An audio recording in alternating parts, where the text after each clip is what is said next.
Donc nous prenons refuge et développons l'esprit d'éveil. Jusqu'à l'éveil, je prends refuge en le Bouddha, le Dharma et la communauté suprême, la Sangha.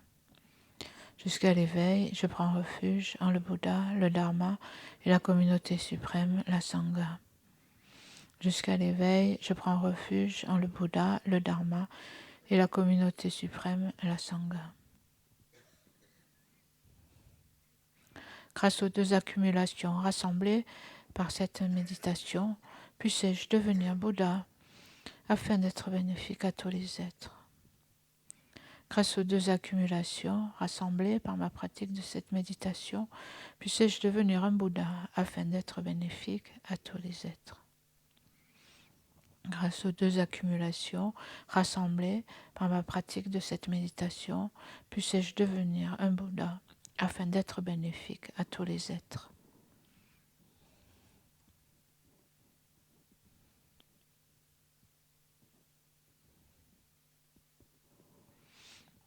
Avec respect, je me prosterne par le corps, la parole et l'esprit.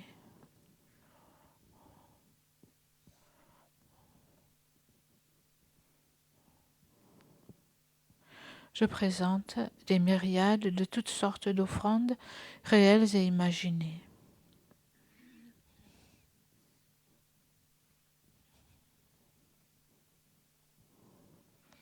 Je confesse toutes les actions négatives accumulées depuis des temps sans commencement.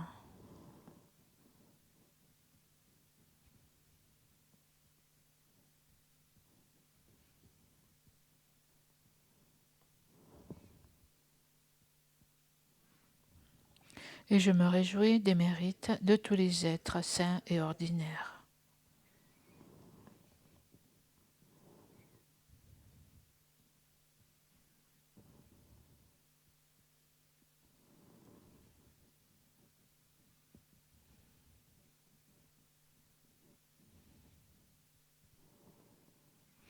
Ô maîtres et Bouddhas, demeurez, je vous prie, jusqu'à la fin du samsara et tournez la roue du dharma pour les êtres.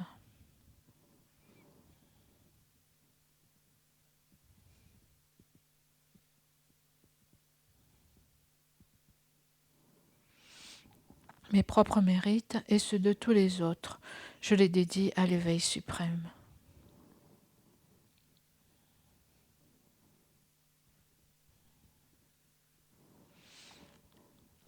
Cette terre, ointe d'encens, jonchée de fleurs, ornée du mont Méru, des 4 continents, du soleil et de la lune, je la visualise comme un champ de Bouddha et je l'offre, puissent tous les êtres jouir de cette terre pure.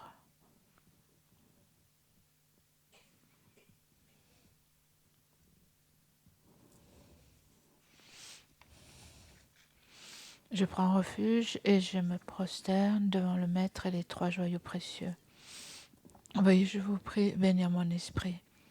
Je vous fais la requête de pacifier immédiatement toutes les conceptions erronées, de la dévotion incorrecte envers le Maître jusqu'à la vue dualiste, dans mon esprit et dans celui de tous les êtres mémères.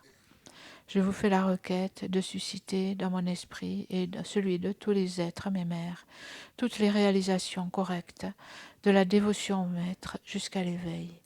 Je vous fais la requête de pacifier tous les obstacles intérieurs et extérieurs qui entravent le développement de l'intégralité de la voie graduée vers l'éveil, dans mon esprit et dans celui de tous les êtres mémères. Je prends refuge et me prosterne devant le Maître et les 3 joyaux précieux. Veuillez, je vous prie, bénir mon esprit.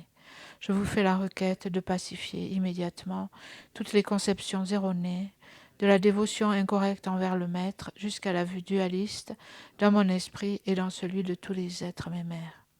Je vous fais la requête de susciter dans mon esprit et celui de tous les êtres mémères toutes les réalisations correctes, de la dévotion au Maître jusqu'à l'éveil. Je vous fais la requête de pacifier tous les obstacles intérieurs et extérieurs qui entravent le développement de l'intégralité de la voie graduée vers l'éveil, dans mon esprit et dans celui de tous les êtres mémères. Idam Guru Rana Mandala Kamniyatayami. Précieux et glorieux, Maître Racine, veuillez demeurer sur le lotus et le disque de lune au-dessus de ma tête. Dans votre grande bonté, veuillez me guider et m'accorder les réalisations de votre corps, de votre parole et de votre esprit. Veuillez me guider et m'accorder les réalisations de votre corps, de votre parole et de votre esprit. Vous êtes l'œil qui contemple l'immensité des enseignements, la porte d'accès suprême à la libération pour les êtres fortunés. À l'aide de vos moyens habiles, vous nous pacifiez avec amour, ô Maître spirituel qui nous éclairez, je vous invoque. Puissais-je à aucun moment ne laisser surgir en moi la moindre vue fausse envers les actions du Maître glorieux. Puissais-je considérer toutes ces actions comme pures et avec cette dévotion recevoir les bénédictions du Maître dans mon cœur.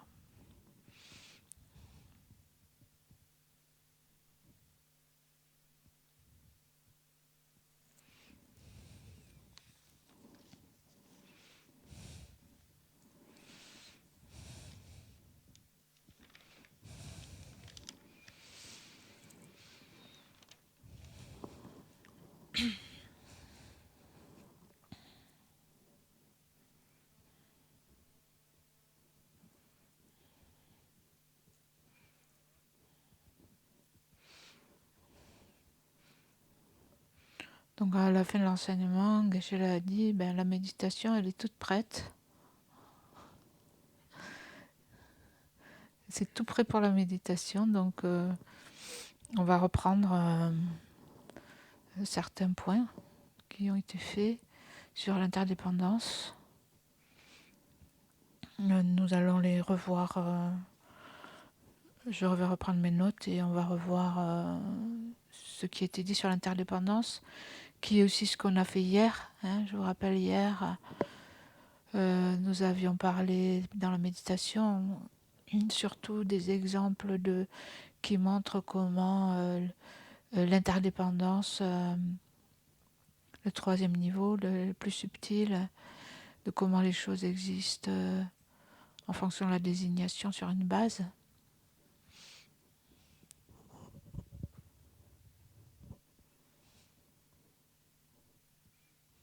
Comme le serpent, par exemple, sur la corde qui apparaît comme un serpent alors qu'il n'y a pas de serpent. Et donc c'est la façon avec un concept, et aussi on impute quelque chose sur une base, c'est l'exemple.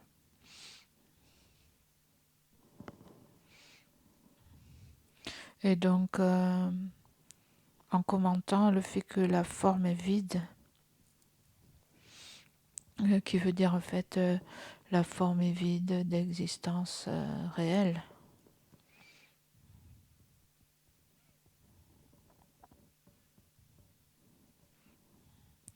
Donc nous avons pris dans l'enseignement, je l'ai pris l'exemple de la fleur. Donc ce qui nous apparaît comme exister en soi de son propre côté. Donc essayez de prendre un exemple. Vous pouvez prendre la fleur. Vous pouvez prendre... moi j'aime bien toujours prendre la voiture. C'est très important la voiture. Non ? Ma voiture. En plus, c'est encore une imputation de plus. C'est pas simplement une voiture, c'est en plus ma voiture. Complètement fabriquée par l'esprit. Il n'y a rien dans la voiture qui soit ma voiture. Donc une voiture, en plus il y a des jolies parties dans la voiture, toutes les pièces. Ça peut être la voiture, ça peut être moi aussi, ou ça peut être la fleur. Donc, vous pouvez prendre un exemple. Comment en fait cette chose qui vous apparaît.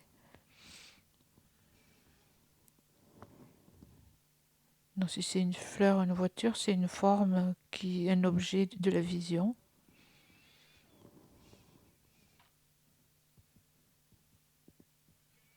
La personne, c'est un objet de la conscience mentale. Ce qui apparaît par la vision, c'est le corps. Et donc ce phénomène, cet objet nous apparaît comme il nous apparaît exister de son propre côté, avoir une existence en soi qui se suffit à lui-même, indépendante, comme étant la voiture ou la fleur ou la personne.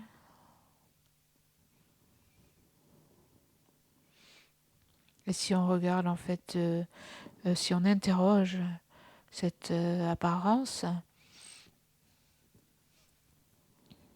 vous pouvez prendre un autre objet par exemple auquel vous tenez. Si on interroge, est-ce que cette chose existe véritablement, on peut voir en fait comment la fleur, par exemple, existe à partir d'une graine. Vous avez peut-être dans votre jardin, vous avez vu comment, par exemple, une graine avait été plantée et au moment approprié, quand la chaleur, le terrain, l'humidité sont réunis, quelque chose se produit. Et donc, il en est de même pour la voiture, pour n'importe quel objet. Essayez de voir en réfléchissant à comment les causes et les conditions créent cet objet. Il vient à être, à exister.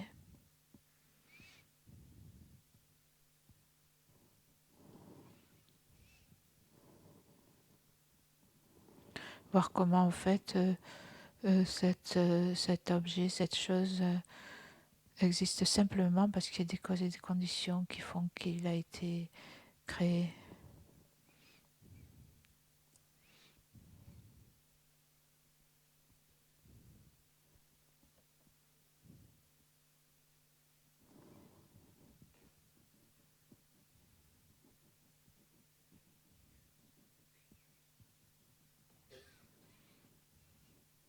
Donc analyser cette interdépendance due aux causes et conditions.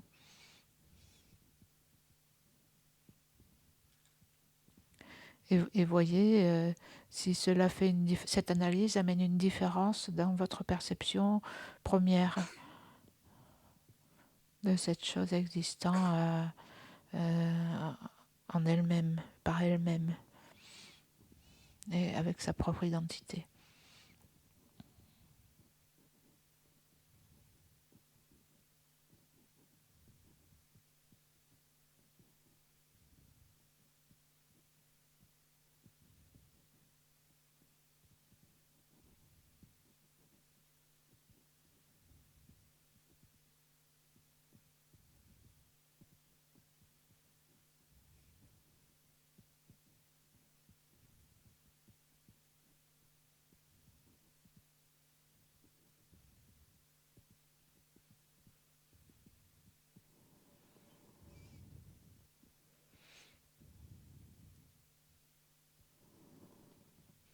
Et de même, si cette fleur ou cet objet existait en lui-même, en elle-même, elle ne changerait pas, parce qu'elle serait ce qu'elle est une fois pour toutes. Et elle ne serait pas sujet à des transformations.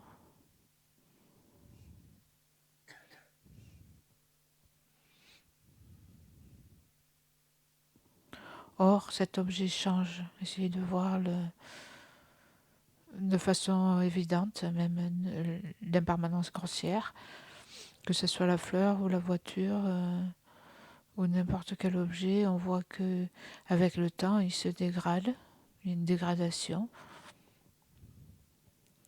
et que cet objet, cette chose est vouée à disparaître. Analysez cela.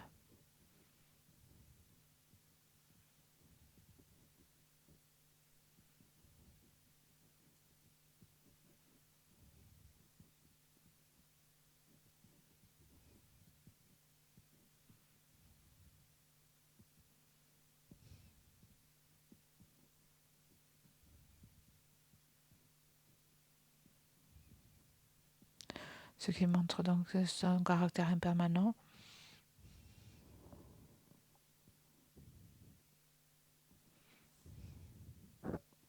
Ensuite, on peut chercher qu'est-ce que la fleur, qu'est-ce que la voiture, qu'est-ce que la personne, qu'est-ce que c'est cet objet, par exemple, auquel vous tenez. Essayez de faire une analyse dans les parties de ce que l'on peut montrer du doigt comme étant, par exemple, la fleur ou la voiture.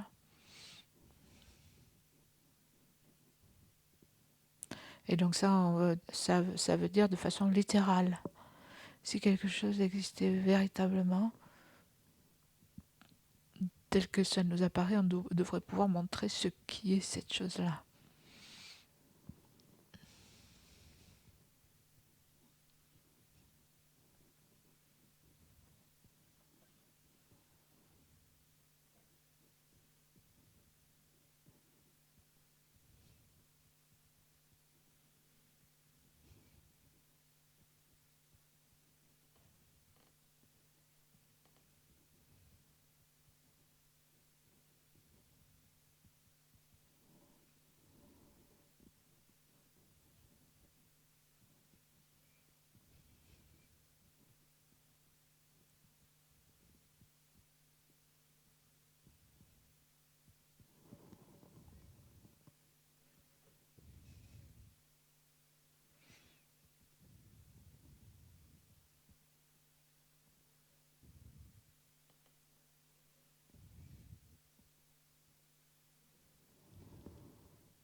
Et donc on s'aperçoit que ce qu'on appelle la fleur, cette fleur, on ne la trouve pas dans ses parties, dans les pétales, dans la couleur. Est-ce que c'est la couleur? Est-ce que c'est tel ou tel pétale? Ou est-ce que c'est la tige?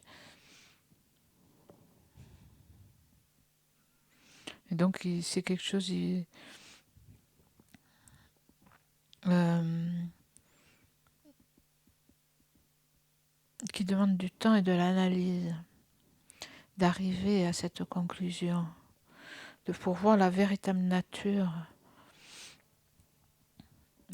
des choses, donc tout comme pour voir la nature d'une personne, pour vraiment connaître quelqu'un, il faut du temps et de l'analyse pour savoir à qui on a affaire. De la même façon, pour connaître la véritable nature des choses, pour acquérir une certitude sur la réalité, il faut y réfléchir pour finir par voir cette réalité.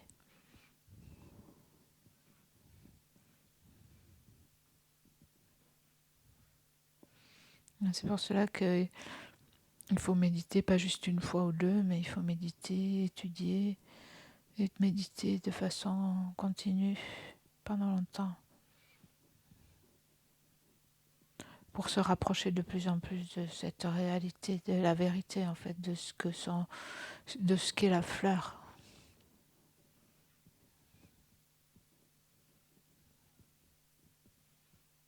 Pour arriver à voir sa nature ultime,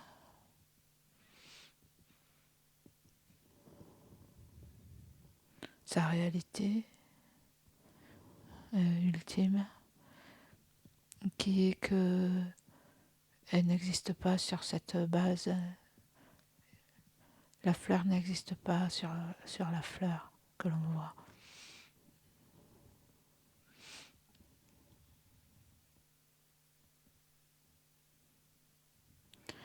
Et évidemment, cette fleur qui n'existe pas, c'est la fleur qui existerait en soi, qui nous apparaît comme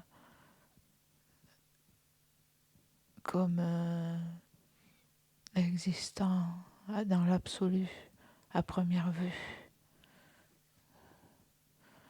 Que ce soit la fleur ou la voiture ou la personne, à première vue, les choses, tout nous apparaît comme si c'était absolu.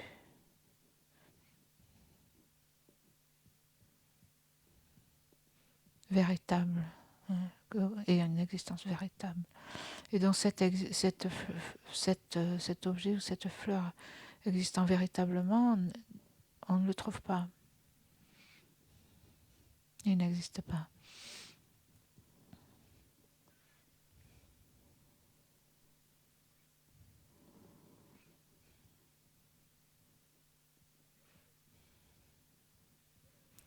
Et c'est comme ça que la forme est vide.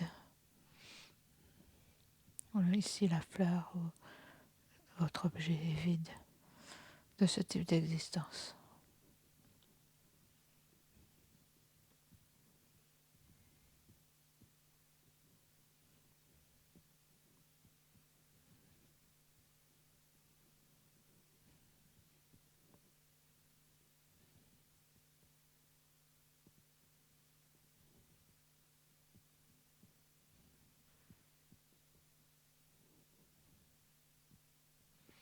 Donc tout ce qui nous apparaît ainsi de façon si vivide n'existe pas dans la réalité, n'est pas là dans la réalité.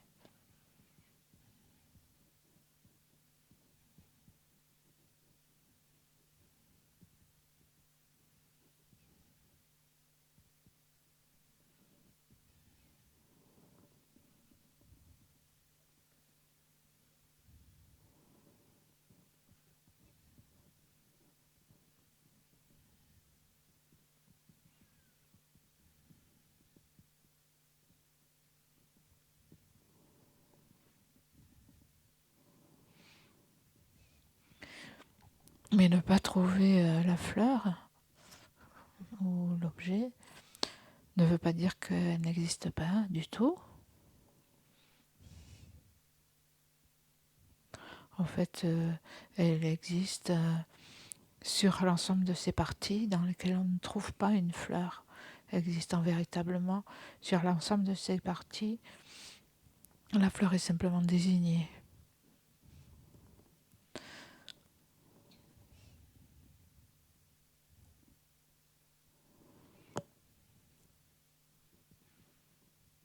C'est-à-dire, nous avons appris que cette chose est une fleur. Et à partir du moment où on nous l'a dit et où on l'a accepté,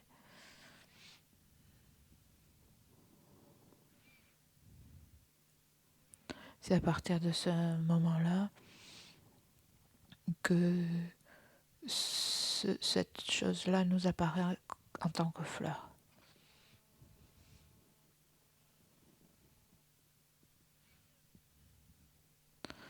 Donc grâce au concept, à l'idée que l'on appose sur cette base.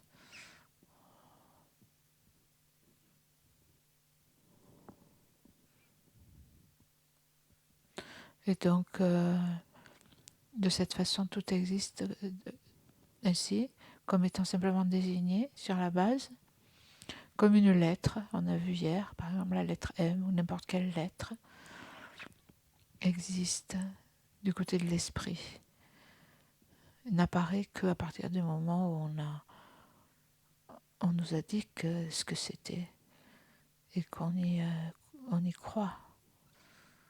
On adhère à cela.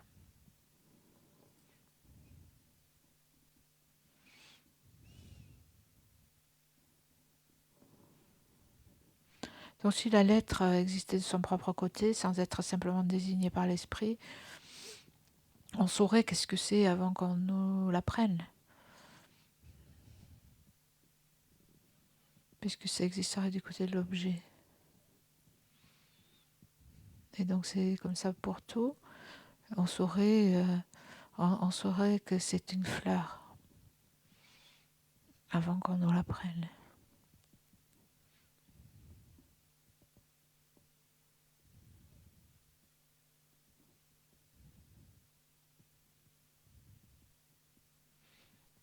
n'aurait même pas besoin d'appeler ça une fleur, parce que de son propre côté, elle existerait comme une évidence. Mais c'est seulement parce que j'appose cette désignation, grâce à cette désignation, au concept, à l'idée qu'elle apparaît en tant que telle.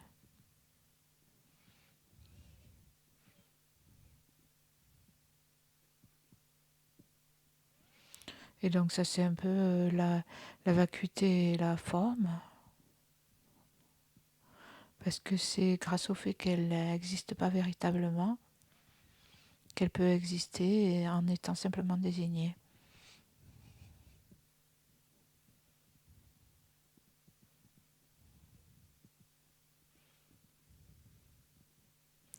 Donc la vacuité de la fleur,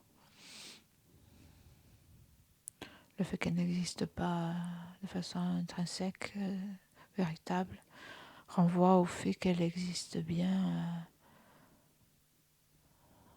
comme étant désignée comme une production dépendante.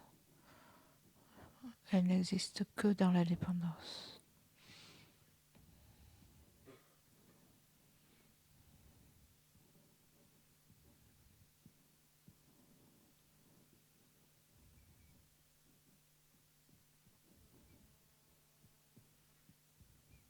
Parce qu'on ne parle pas de rien du tout, on parle bien sur la base d'un phénomène existant, de quelque chose qui existe.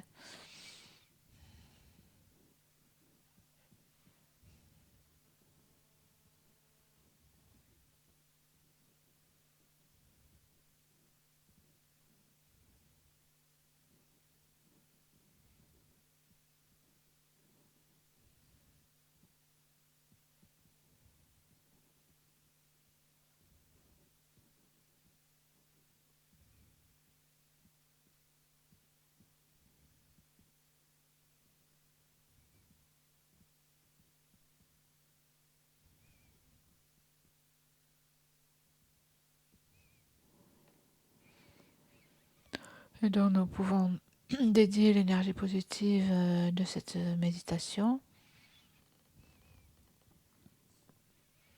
pour que la précieuse vue de la vacuité naisse là où elle n'est pas née, et que là où elle est déjà née, elle ne dégénère pas, mais s'accroisse de plus en plus dans notre esprit, dans notre cœur et dans le cœur de tous les êtres.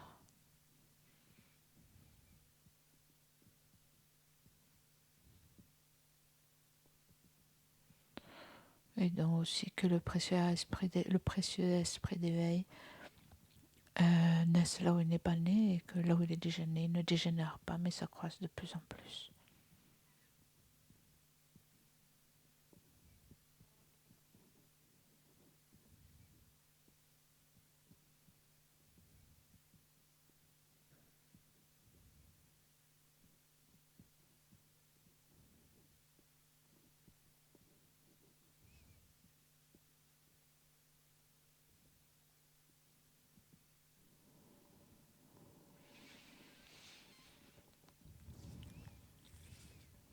Et nous pouvons venir et offrir la nourriture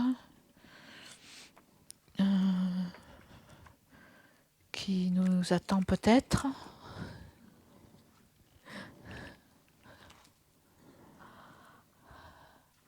On ne sait jamais ce que la vie nous réserve.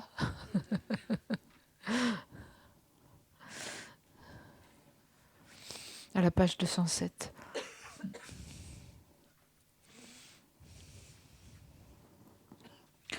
Om Aho, Om Aho, Om Aho. Lama Sa Ye Lama Che De She Gedente Kongije Polama Te Lama Namla Shepa